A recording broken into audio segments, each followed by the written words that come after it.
খাওয়ার ফাঁকি।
হ্যাঁ, একটু লাইটটা দিয়ে রাখুন।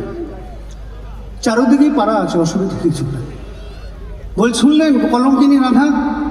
হ্যাঁ, কেন হয়েছে কলঙ্কিনী রাধা? হাসলে হবে না, বলতে হবে। কলঙ্কিনী, কলঙ্কিনী কাকে বলে জানেন তো? তাও জানেন না? কলঙ্কিনী গ্রামে গঞ্জের ভাষা হচ্ছে যেসব মহিলাদের বিয়ে হওয়ার পর সন্তান হয় না, তাকে বলে বাজা নারী।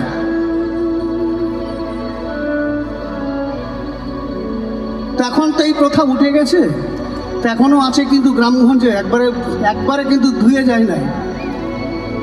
বাড়ির লোকে আগে বলে দেয়, দেখো ওই বাড়ির সামনে দিয়ে যাবে না।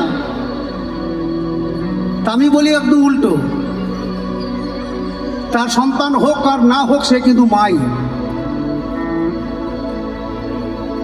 তো কলঙ্কিনী হয়েছিল রাধারানী, কারণ আয়ান ঘোষের সঙ্গে যখন বিয়ে হয় রাধারানীর কৃষ্ণ থেকে অনেক বয়সে বড়। কৃষ্ণের প্রেমের গুরু হচ্ছেন রাধারানী। আয়ান ঘোষের যখন বিয়ে হচ্ছে, কৃষ্ণ তখন খুব ছোট, আমাদের গোবিন্দ একদম ছোট। ওই মালাটা কৃষ্ণের গলায় দিতে যাবেন, সেই সময় গোবিন্দ কোলে উঠে বসে পড়েছে মামার, আর মালাটা গলাতে যেই পড়েছে কৃষ্ণের। কিন্তু সংসার করতে হয়েছিল 1 সপ্তাহের জন্য। তা বলেছিল যে, শুনো রাধারানী, তুমি যখন সংসার করবে না, তা কলঙ্কিনী হয়ে থাকবে, মা তোমাকে কেউ বলবে না। কিন্তু আমরা জানি এটুকু, সে মাই।